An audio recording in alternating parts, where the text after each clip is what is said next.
Hello and welcome back to E.T.C. Explaining the Collection. And today we are continuing the Halo Reach figurines.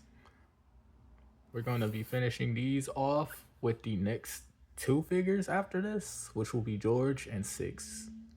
But today we're going to be taking a look at my personal favorite member of Noble Team. I'm pretty sure a lot of people would agree with that because he is a very cool character. And that is, of course, Emile. And yeah, now, this figurine right here is easily my favorite for obvious reasons, of course, but also because this is actually a custom painted figure. And no, not custom painted like the rest in the background, which were done by me, but this figure I actually bought already custom painted.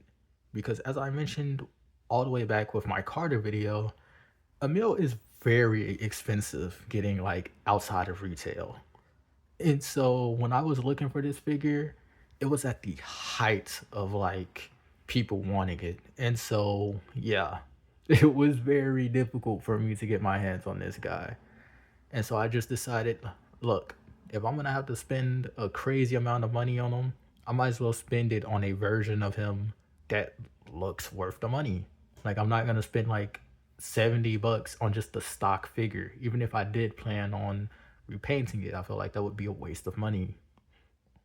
And so, yeah, I decided, screw it. If I'm going to buy an Emile figure, he's going to be worth that price. And yeah, this is the end result. This thing looks awesome. I got this off of eBay. The buyer did an amazing job with the paintwork on this. Though I will say that he did still miss out on certain details. And that's where I came in and I would go in and essentially fine tune once again. He did a very good job though. And so, like, a lot of the things that I added were just, once again, minor details that if you don't really care about that much fine tuning, you wouldn't notice.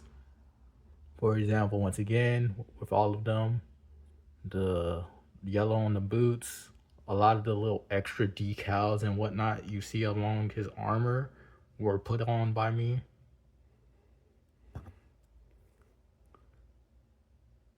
Like a lot of the little extra decals and whatnot you see were painted in by me.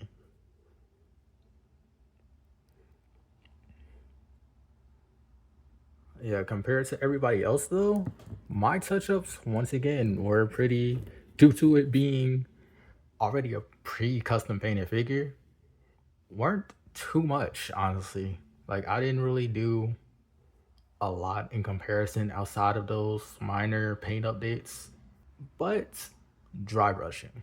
Dry brushing, once again, was something that I did do to him. And yeah, like, I don't. Well, it pops out more on the back, but on the front, it doesn't really pop out as much on him as some of the others. I also forgot that I did paint his chest. Like the little yellow lines on the grenades was painted in by me. But yeah, the guy that I bought it from did paint everything else, including the guns. Every set of hands he has was painted. Yeah. For a meal, he comes with, of course, like all of the rest of them. He comes with the extra sets of hands. He comes with his shotgun. He also comes with the kukri or machete knife that he has right here, which you can. It's a bit stuck because I haven't taken it out in a minute, but yeah. He also repainted this as well.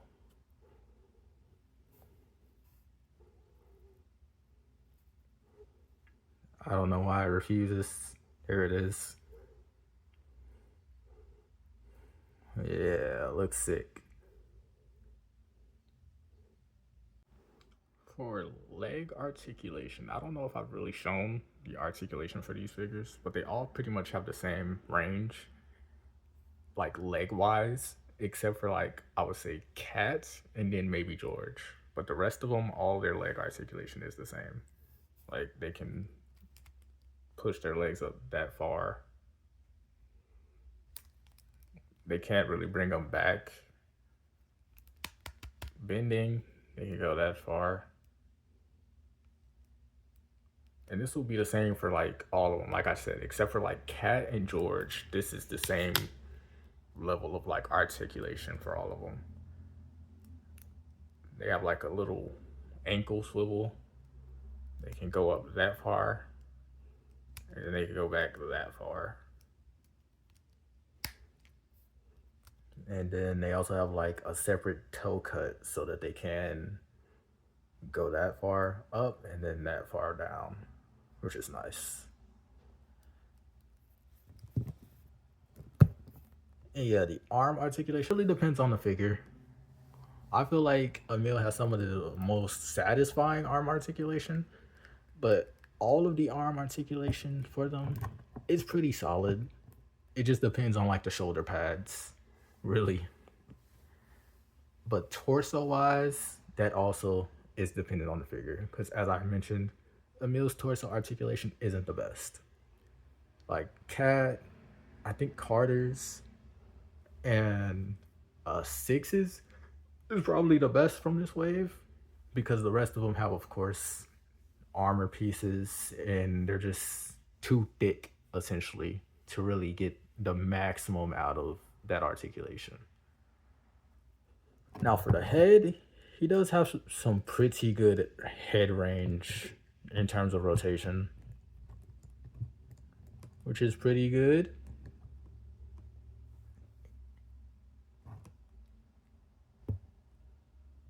And yeah, I think that's it for this figure, honestly. Nothing much else to really touch on with him, honestly. Like, it's pretty bare bones, but primarily bare bones because I didn't really do too much to the figure. It's just really speaking for itself in terms of the painter who I bought it from off eBay and his work, plus my just additional fine tuning around.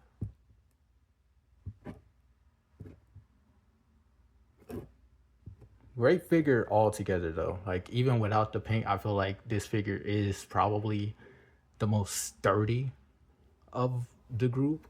Like easily, if you want anyone to like hold a position or feel the most weight, it's Emile. Like without a doubt, he's easily the most fun to mess around with and just pose up and leave places. But yeah, that's it for this video. It's a little bit of a shorter one, but I do still hope you guys enjoy. And I'll see you guys in the next one.